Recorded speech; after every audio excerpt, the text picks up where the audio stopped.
Alhamdulillah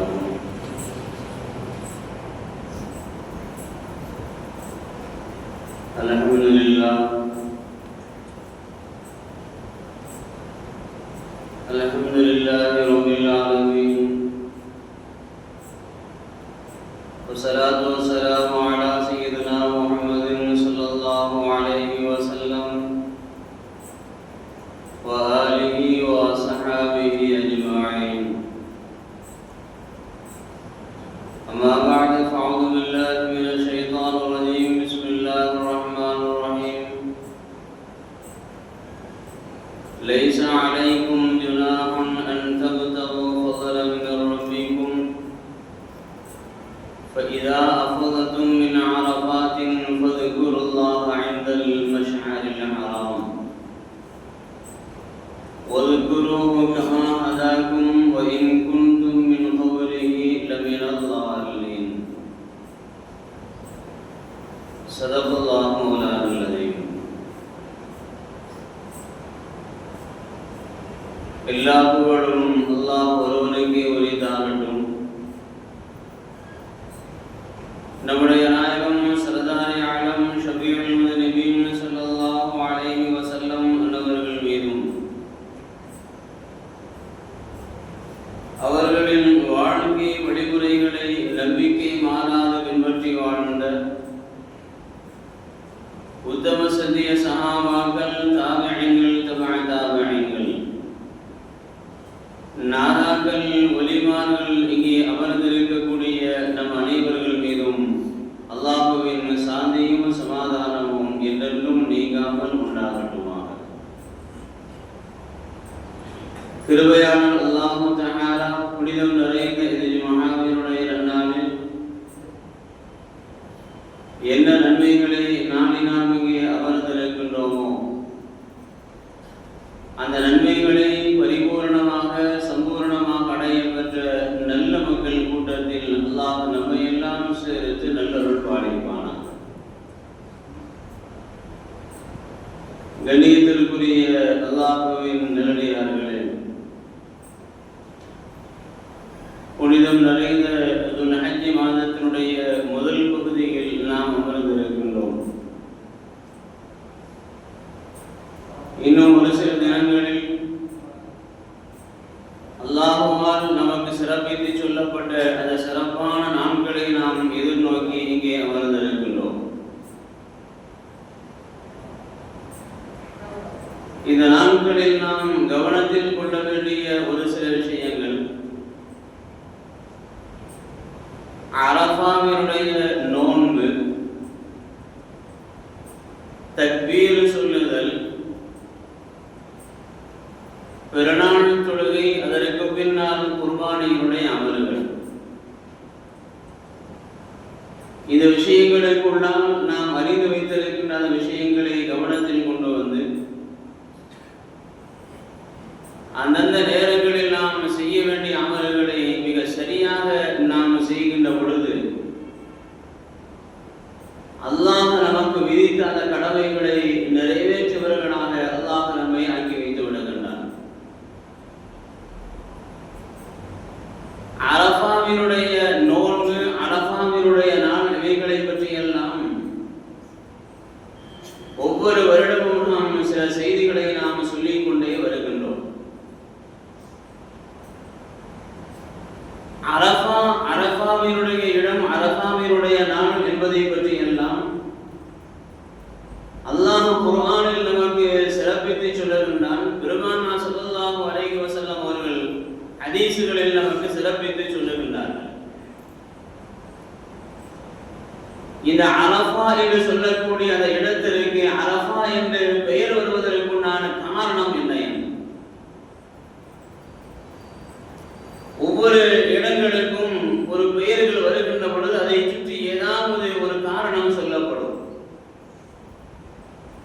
இது நடந்ததன் காரணத்தினால் இதற்கு இந்த பெயர் வந்தது என்று அந்த பெயர் வந்ததற்குண்டான காரணத்தை, அதற்குண்டான சிறப்புகளை, ஒவ்வொரு விஷயங்களையும் நாம் பார்க்கின்ற பொழுது நாம் பேசுவோம். அந்த வரிசையில் அரஃபாவினுடைய நாம் என்று சொல்லுகின்ற இந்த அரஃபா என்று பெயர் வருவதற்குண்டான காரணம் என்ன என்பதை ஹதீஸினுடைய விரிவுரையாளர்கள் பெருமானா ஸல்லல்லாஹு அலைஹி வஸல்லம் அவர்களுடைய ஹதீஸுகளை மேற்கோள் காட்டி நமக்கு ஒரு 3 காரணத்தை நமக்கு குறிப்பிட்டு சொல்லுவார்கள். முதலாவது, ஆதம் அலைஹிஸ்ஸலாத்து வஸலாம் அவர்களையும் ஹஜ்ரத் ஹவ்வா அலைஹிஸ்ஸலாத்து வஸலாம் அவர்களையும் சுவர்க்கத்தில் இருந்து அல்லாஹ் இந்த பூமியின் பக்கம் இறக்கினான். அப்படி அல்லாஹ் இறக்குகின்ற பொழுது அந்த 2 நபர்களையும் இறக்குவதற்குண்டான 2 இடங்களை அல்லாஹ் தேர்வு செய்தான். முதலாவது, ஆதம் அலைஹிஸ்ஸலாத்து வஸலாம் அவர்கள் பூமியில் அல்லாஹ் அவர்களை இறக்குகின்ற பொழுது ஒன்றுபட்ட இந்தியாவாக இருந்த அந்த இலங்கையினுடைய சரந்தீப் என்று சொல்லக்கூடிய அந்த மலையில் ஆதம் அலைஹிஸ்ஸலாத்து வஸலாம் அவர்களை அல்லாஹ் இறக்கினார். இந்த வரலாறுக்குள்ளால் இந்தியாவும் அல்லாஹுவால் படைக்கப்பட்ட நபி ஆதம் அலைஹிஸ்ஸலாத்து வஸலாம் அவர்களுடைய அந்த நபியினுடைய முதல் வருகையும் அது எவ்வளவு புனிதமான ஒரு நபியாக இறக்கப்பட்ட அந்த இடம் புனிதமான ஒரு இடமாக அல்லாஹுவால் உலகம் படைக்கப்பட்ட அந்த நாள் முதல் அது தேர்ந்தெடுக்கப்பட்டது என்று சொன்னால் இந்த பூமி எந்த அளவிற்கு புண்ணியமானது, எந்த அளவிற்கு அது முதன்மையானது என்பதை வரலாற்றினுடைய ஆய்வுகள் நமக்கு குறிப்பிட்டு சொல்லுகின்றன. அந்த சரதீம் என்று சொல்லக்கூடிய அந்த வரையில் ஆதம் அலைஹிஸ்ஸலாத்து வஸலாம் அவர்களை அல்லாஹ் இறக்கினார். ஹஜ்ரத் ஹவ்வா அலைஹிஸ்ஸலாத்து வஸலாம் அவர்களை அரபகத்தினுடைய மண்ணில் இருக்கக்கூடிய ஜித்தா என்று சொல்லக்கூடிய ஜத்தத்தில் அழைக்கப்படுகிற அந்த ஜித்தாவில் அல்லாஹ் அவர்களை இறக்கினார். இன்றைக்கும் அந்த 2 இடங்களிலும் அவர்கள் இறக்கப்பட்டதற்கான அந்த அடையாளங்கள் குறியிட்டு காட்டப்படுகின்றது. வரலாற்றினுடைய இஸ்லாத்தினுடைய வரலாற்றினுடைய நிகழ்வுகளை ஒவ்வொன்றாக ஆய்வு செய்து வரக்கூடிய ஆய்வாளர்கள், அல்லாஹ்வினுடைய அத்தாட்சிகளை சிந்தித்துக் கொண்டு வரக்கூடியவர்கள் எல்லாம் இந்த இடங்களை தேடி தேடி அவர்களை அதை ஆய்வு செய்வதை நாம் கண்கூடாக நாம் பார்த்து கொண்டு வருகின்றோம். அந்தந்த இடங்களுக்கெல்லாம் அவர்கள் சென்று அந்த சிறப்புகளை நமக்கு சொல்லுகின்ற அந்த நிகழ்வுகளை எல்லாம் காணக்கூடிய கேட்கக்கூடிய வாய்ப்புகளை அல்லாஹ் நமக்கு தந்திருக்கின்றார். இந்த 2 பேர்களையும் அல்லாஹ் இறக்கியதற்கு பின்னால் அவர்கள் 2 பேர்களையும் சுவர்க்கத்தில் அவர்கள் ஒன்றாக இருந்ததை போன்று இந்த பூமியில் அவர்கள் ஒன்று சேர வேண்டும் என்று ஒரு இடத்தை அல்லாஹ் தேர்வு செய்தார். அந்த இடம்தான் அரஃபாவினுடைய மைதானம். ஒருவரை ஒருவர் அறிந்து கொண்டார்கள். அரஃபா என்று சொன்னால் அறிந்து கொண்டார். நபி அவர்களுடைய ஹதீஸ் கூட நமக்கு வரும், மன் அரஃப நஃப்ஸஹு ஃபகத் அரஃப ரப்பஹு. யார் தன்னுடைய நஃப்ஸை அறிந்து கொண்டார்களோ அவர்கள் அல்லாஹ்வை அறிந்து கொண்டார்கள் என்று நபி அவர்கள் இந்த வார்த்தையை குறிப்பிட்டு சொல்லுவார்கள். ஆதம் அலைஹிஸ்ஸலாத்து வஸலாம் அவர்களும் ஹஜ்ரத் ஹவ்வா அலைஹிஸ்ஸலாத்து வஸலாம் அவர்களும் ஒருவரை ஒருவர் அவர்கள் அறிந்து கொண்டார்கள். நாம் பூமியின் பக்கம் பிரிந்து இறக்கப்பட்டோம், இப்பொழுது இந்த இடத்தில் நாம் ஒன்று சேர்ந்து ஒருவரை ஒருவர் நாம் அறிந்து கொண்டோம் என்று அந்த 2 பேர்களும் தங்களை சந்தித்துக் கொண்டு அறிந்து கொண்ட அந்த இடம்தான் அரஃபா என்று அதற்கு பெயர் வருவதற்குண்டான முதலாவது ஒரு காரணத்தை குறிப்பிட்டு சொல்லுவார்கள். இரண்டாவது, ஹஜ்ரத் ஜிப்ரீல் அலைஹிஸ்ஸலாத்து வஸலாம் அவர்கள் நபி இப்ராஹிம் அலைஹிஸ்ஸலாத்து வஸலாம் அவர்களுக்கு ஹஜ்ஜினுடைய கடமைகளை அவர்களுக்கு கற்றுக் கொடுத்து கொண்டே வந்தார்கள். நபி இப்ராஹிம் அலைஹிஸ்ஸலாத்து வஸலாம் அவர்களுக்கு அல்லாஹ்வால் அனுப்பப்பட்ட ஹஜ்ரத் ஜிப்ரீல் அலைஹிஸ்ஸலாத்து வஸலாம் அவர்கள் ஹஜ்ஜினுடைய வணக்க வழிபாடுகளை, ஹஜ்ஜினுடைய செயல்முறைகளை அவர்கள் கற்றுக் கொடுத்து கொண்டே வந்தார்கள்.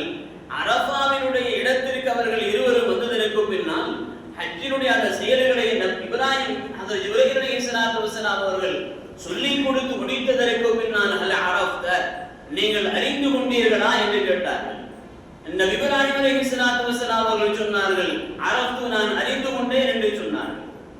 இதே வார்த்தையை பயன்படுத்தி ஹஜ்ரத் ஜிப்ரீல் அலைஹிஸ்ஸலாத்து வஸலாம் அவர்கள் கேட்கின்றார்கள்.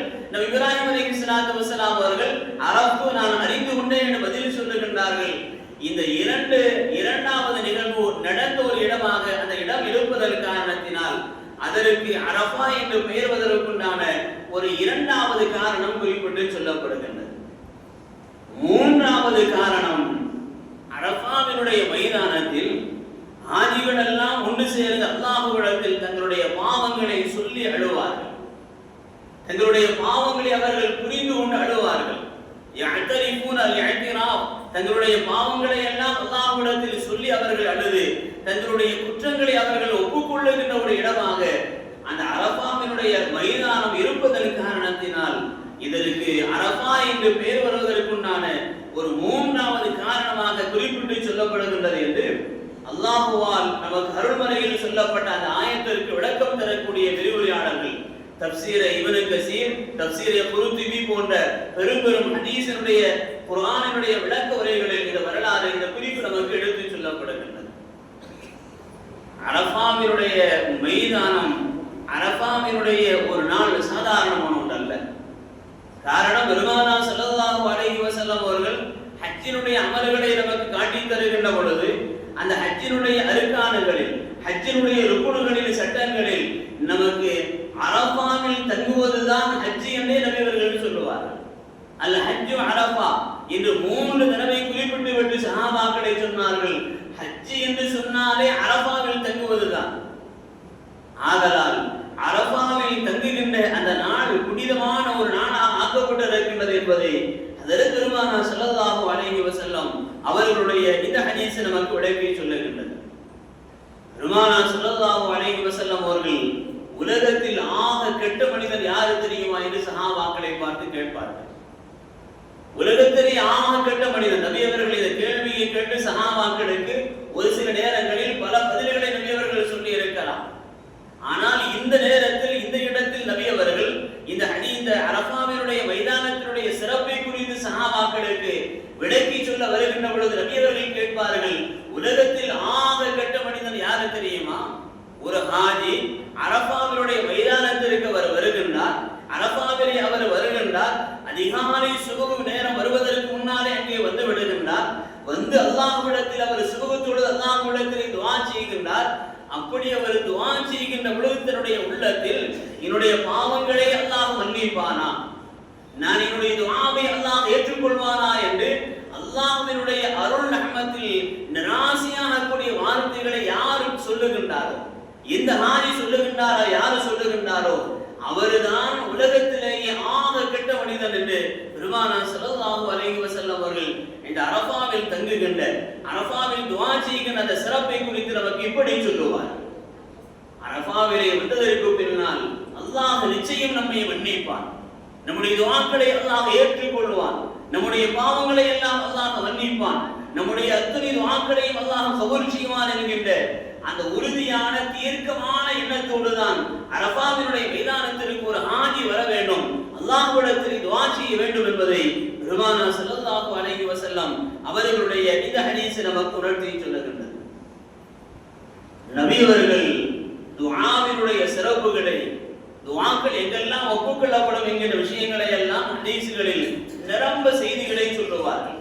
மழை பொழிகின்ற பொழுதும், சேவல் கூவுகின்ற பொழுதும், அதிகாலையினுடைய நேரத்திலும், வாங்கு சொல்லி முடித்ததற்கு பின்னாலும், வாங்குக்கும் இக்காமுக்கும் மத்தியில் உள்ள இடைப்பட்ட அந்த நேரங்களில் இப்படி நபி அவர்கள் அல்லாஹ்விடத்தில் துஆக்கள் ஒப்புக்கொள்ளப்படுகின்ற, துஆவில் சிறந்த துஆக்களை நபி அவர்கள் ஹதீஸ்களில் ஏராளமாக குறிப்பிட்டு சொல்லுவார்கள்.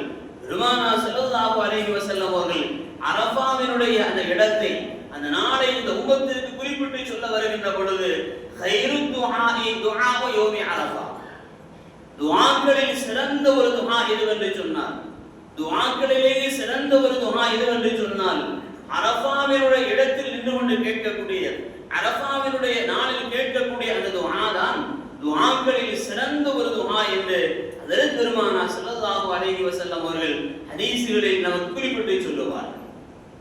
அந்த அரஃபாவினுடைய நாளில் அல்லாஹ் என்ன செய்கின்றார்?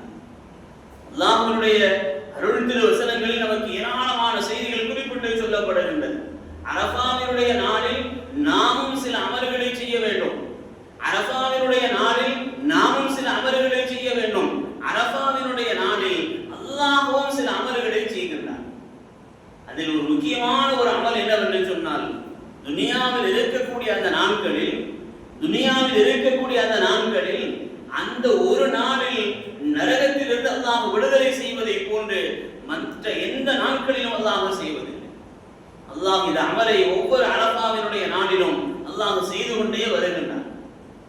அந்த அரஃபாவினுடைய நாளில் நரகத்தில் இருந்து அல்லாஹ் அல்லாஹ் விடுதலை செய்வதை போன்று ஆயிரம் மனிதர்களை நரகம் வாஜிபாக்கப்பட்ட அந்த மனிதர்களை அல்லாஹ் அந்த நாளில் விடுதலை செய்வதை போன்று வேறு எந்த நாட்களிலும் அல்லாஹ் செய்வதில்லை என்று பெருமானார் ஸல்லல்லாஹு அலைஹி வஸல்லம் அவர்கள் சொல்லுவார்களேயானால், அந்த நரக விடுதலையிலிருந்து நாமும் ஒருவராக ஆக வேண்டுமையானால் நம்மிடத்தில் அந்த அரஃபாவினுடைய நாளில் சில அமல்கள் நமக்கு வர வேண்டும். எதிர்வரக்கூடிய புதன்கிழமை நமக்கு அரஃபாவினுடைய நாள், ஆஜிகளுக்கு செவ்வாய்க்கிழமை, எதிர்வரக்கூடிய வியாழக்கிழமை நமக்கு ஹஜ்ஜு பெருநாள். இந்த புதன்கிழமையினுடைய பகல் நேரத்தில் நாம் நோன்பு இருக்க வேண்டும். அந்த நோன்பை பெருமானார் ஸல்லல்லாஹு அலைஹி வஸல்லம் அவர்கள் சிறந்த ஒரு அமலாக நமக்கு குறிப்பிட்டு சொல்லுகின்றார். ஹஜ்ரத் அபூ கதாதா ரலியல்லாஹு அன்ஹு அவர்கள் அறிவித்து சொல்லுவார்கள், பெருமானார் ஸல்லல்லாஹு அலைஹி வஸல்லம் அவர்களிடத்திலே அரஃபாவினுடைய நோன்பை குறித்து நபியவர்களிடத்திலே கேட்கப்பட்டது. அரஃபாவினுடைய நோன்பை குறித்து நபியவர்களிடத்திலே கேட்கப்பட்டது. பெருமானார் ஸல்லல்லாஹு அலைஹி வஸல்லம் அவர்கள் சொன்னார்கள், அஹ்தஸிபு அலல்லாஹி ஐ யகஃபிர ஸனத்தல்லதி அல் மாதியா வல் வாகியா. நபியவர்கள் இவ்வாறு சொன்னார்கள், கடந்த ஒரு ஆண்டினுடைய பாவங்கள், அல் மாதியா எதிர்வரக்கூடிய ஒரு ஆண்டினுடைய பாவங்களை அல்லாஹ் மன்னிப்பதற்கு அந்த அரஃபாவினுடைய ஒரு நாளினுடைய நோன்பினுடைய நன்மை அல்லாஹ் இவ்வாறாக அமைத்து வைத்திருக்கின்றார் என்று பெருமானார் ஸல்லல்லாஹு அலைஹி வஸல்லம் அவர்கள் அந்த ஒரு நாள் நாம் நோன்பு இருப்பதால் கிடைக்கக்கூடிய உயர்ந்த ஒரு பலனை நபி அவர்கள் குறிப்பிட்டு சொல்லுவார்கள். அல்லாஹ்வுடைய சன்னிதானத்தில் பாவங்கள் மன்னிக்கப்பட வேண்டும் என்று ஆசை கொள்ளாதவர்கள் யாரும் இல்லை. அல்லாஹ்விடத்தில் துஆ செய்யாதவர்கள் யாரும் இல்லை. அதற்காக வேண்டி அல்லாஹ்விடத்தில் மன்றாடக்கூடியவர்கள் ஏராளமாக இந்த பூமியில் நாம் பார்க்கின்றோம். அந்த பாவங்கள் எல்லாம் நமக்கு மன்னிக்கப்பட வேண்டுமையானால், அந்த நரக விடுதலையில் நாமும் ஒருவராக நாம் இடம்பெற வேண்டுமையானால், அந்த அரஃபாவினுடைய நாளை நோன்பு வைத்து நாம் சிறப்பிக்க வேண்டும். நோன்பு நோற்று நாம் சிறப்பிக்க வேண்டும். பெருமானார் ஸல்லல்லாஹு அலைஹி வஸல்லம் அவர்கள் இன்னொரு ஹதீஸிலே இவ்வாறு சொல்லுவார்கள், அஃதலு மா குன்து அன வன் நபிய்யூன மின் கப்லி. நானும் எனக்கு முன்னால் உண்டான நபிமார்களும் அந்த அரஃபாவினுடைய நாளில் அவர்கள் சொல்லி அந்த வார்த்தைகளில் சிறந்த வார்த்தை எதுவென்று சொன்னால், லா இலாஹ இல்லல்லாஹு வஹ்தஹு லா ஷரீக லஹு லஹுல் முல்கு வ லஹுல் ஹம்து வ ஹுவ அலா குல்லி ஷைஇன் கதீர். நான்காம் கலிமா சின்ன சின்ன குழந்தைகளுக்கு கூட மனப்பாடமாக இருக்கும். நாமெல்லாம் சின்ன வயதுகளில் அதை நாம் சொல்லி நம்முடைய உள்ளங்களில் ஆழமாக பதிந்து போய்விட்ட ஒன்று. அரஃபாவினுடைய நாளை நாம் எதிர்நோக்கி அமர்ந்திருக்கிற இந்த நேரங்களில் நாம் நோன்பு இருக்க வேண்டும். அல்லாஹ்விடத்தில் நாம் அதிகம் துஆ செய்ய வேண்டும். இந்த கலிமாவை அரஃபாவினுடைய நாளில் நாம் அதிகமாக சொல்லிக் கொண்டே இருக்க வேண்டும்.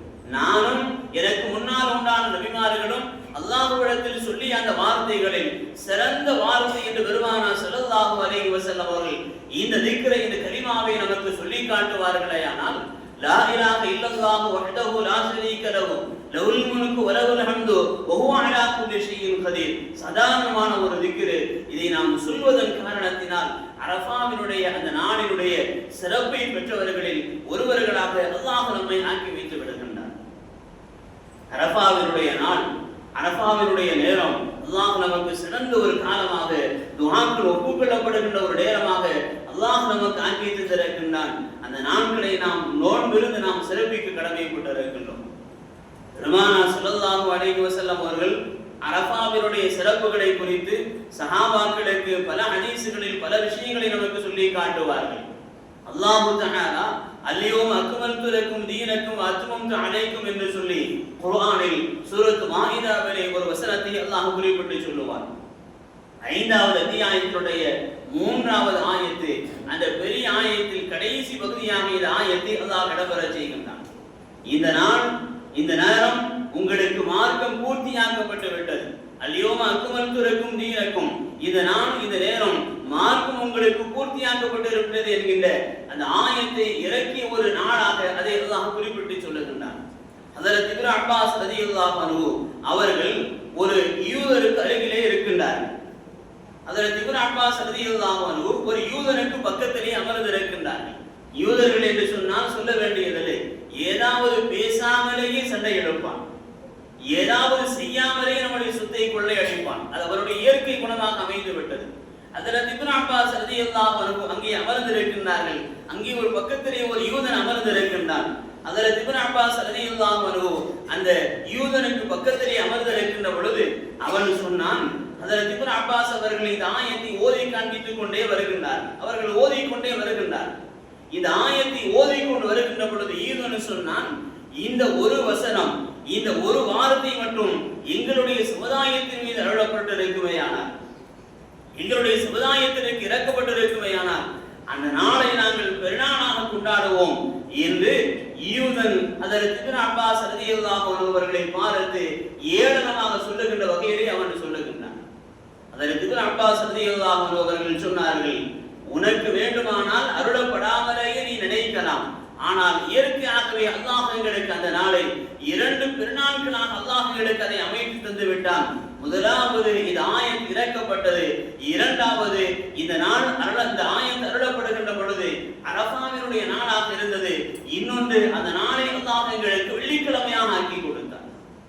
அரஃபாவினுடைய நாள் வெள்ளிக்கிழமை வந்து விடுமையானால் ஆதிகளுக்கு அவ்வளவு பெரிய ஒரு சந்தோஷம். நீங்கள் எல்லாம் கேள்விப்பட்டிருக்கலாம், அந்த நேரங்களில் நீங்கள் சிலர்கள் அனுபவித்து இருக்கலாம்.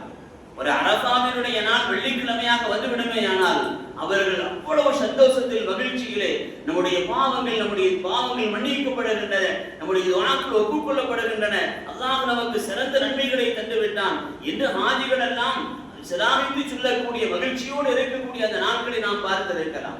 ஹஜ்ரத் இப்னு அப்பாஸ் அவர்கள் அந்த யூதனை பார்த்து சொன்னார்கள், உனக்கு வேண்டுமானால் இந்த ஆயத் அருளப்படாமலேயே நீ எதை நினைக்கலாம், ஆனால் அல்லாஹ் எங்களுக்கு இந்த ஆயத்தை இறக்கி தருகின்ற பொழுது அந்த நாட்களை 2 பெருநாளாக அல்லாஹ் எங்களுக்கு ஆக்கி தந்தான்.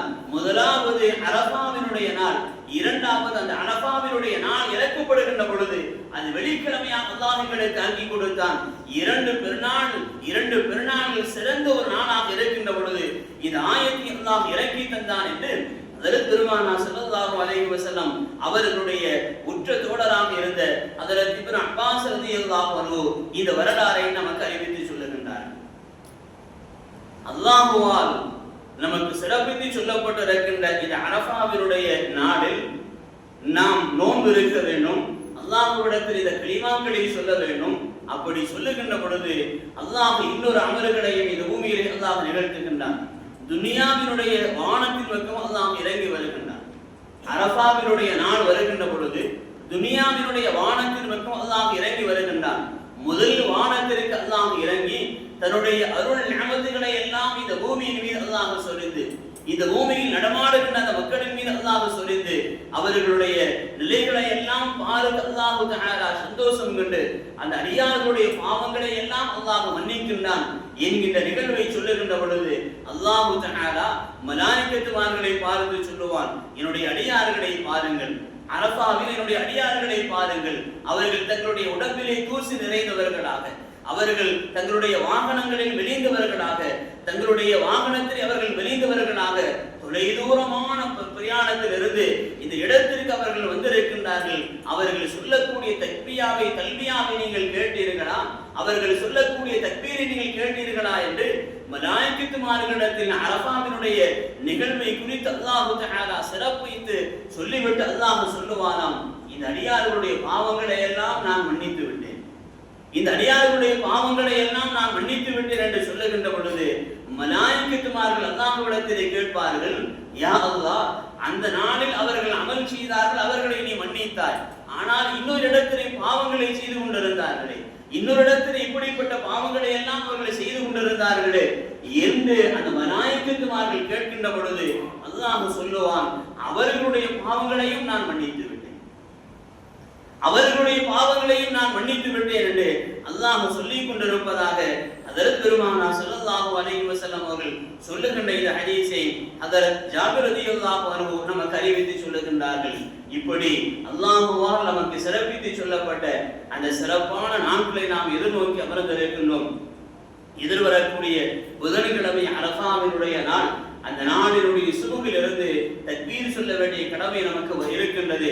பிறை 9, பிறை 10, பிறை 11, பிறை 12, பிறை 13, 13 அந்த அசர் நேரம் வரை, பிறை 9 சுபுகிலிருந்து 13 அசர் நேரம் வரை 23 வக்துகள் நாம் தக்பீர் சொல்ல வேண்டும். நாம் தனிமையில் சொல்லுதா தொழுதாலும் இமாம் ஜமாத்தோடு சேர்ந்து தொழுதாலும் ஒரு தடவை நாம் தக்பீர் சொல்ல வேண்டிய கடமை நமக்கு இருக்கின்றது. அல்லாஹு அக்பர், அல்லாஹு அக்பர், லா இலாஹ இல்லல்லாஹு அல்லாஹு அக்பர், அல்லாஹு அக்பர் வலில்லாஹில் ஹம்து என்று ஒரு தடவை நாம் தக்பீர் சொல்ல வேண்டிய கடமை நமக்கு வாஜிபாக ஆக்கப்பட்டிருக்கின்றது. அந்த நாட்களில் நாம் நடக்கின்ற பொழுதும் இருக்கின்ற பொழுதும் அந்தந்த நேரங்களில் தக்பீரை நாம் அதிகம் சொல்லிக் கொள்ளுகின்ற பொழுது அல்லாஹ் நமக்கு நிரம்ப நன்மைகளை தருகின்றான். அதை அடுத்து பெருநாள் இரவு, பெருநாள் தொழுகை, குர்பானினுடைய அமல்கள், இவைகளை எல்லாம் நாம் கவனத்தில் கொள்ள வேண்டும். எல்லாம் வல்ல ரப்புல் ஆலமீன் அல்லாஹ் தஆலா சிறப்பான இந்த மாதத்தின் பொருட்டால், நாம் அமர்ந்திருக்கின்ற சிறப்பான இந்த நாட்களின் பொருட்டால், நாம் அமர்ந்திருக்கின்ற சிறப்பான இந்த ஜும்ஆவின் பொருட்டால், இங்கு அமர்ந்திருக்கின்ற நல்லோர்களின் பொருட்டால் நம்முடைய பாவங்களை எல்லாம் அல்லாஹ் மன்னித்து அருள் புரிவானாக. நம்முடைய தேவைகளை எல்லாம் அல்லாஹ் நமக்கு நிறைவேற்றி தந்தல் புரிவானாக. நாம் செய்யக்கூடிய எல்லா நல்ல அமல்களையும் நல்ல துஆக்களையும் நிறைவான முறையில் அல்லாஹ் கபூல் செய்தல் புரிவானாக. இந்த உலகத்தை விட்டு மரணிக்கின்ற பொழுது லா இலாஹ இல்லல்லாஹ் முஹம்மது ரசூலுல்லாஹ் என்கின்ற உன்னத கலிமாவை மனமகிழ்வோடு மொழிந்து மரணிக்கக்கூடிய பாக்கியத்தை அல்லாஹ் நம் அனைவர்களுக்கும் நசீபாக்கி தந்தல் புரிவானாக. நாளை வறுமையினால் ஆখিরাத்தினுடைய அனைத்து அதாபுகள் வேதனைகளை விட்டும் அல்லாஹ் நம்மை பாதுகாத்து ஜன்னத்துல் ஃபிர்தௌஸ் என்கின்ற சுவர்க்கத்தை அடையக்கூடிய பாக்கியத்தை அல்லாஹ் நம் அனைவர்களுக்கும், நம்முடைய பெற்றோர்களுக்கும், நம்முடைய குடும்பத்தார்களுக்கும், நம்முடைய ஆசிரியர் பெருமக்களுக்கும், நம்முடைய வாரிசுகளுக்கும், எல்லா மக்களுக்கும் அல்லாஹ் நசீபாக்கி தந்தல் புரிவானாக. வாஹிரு தஅவானா அல்ஹம்துலில்லாஹ்.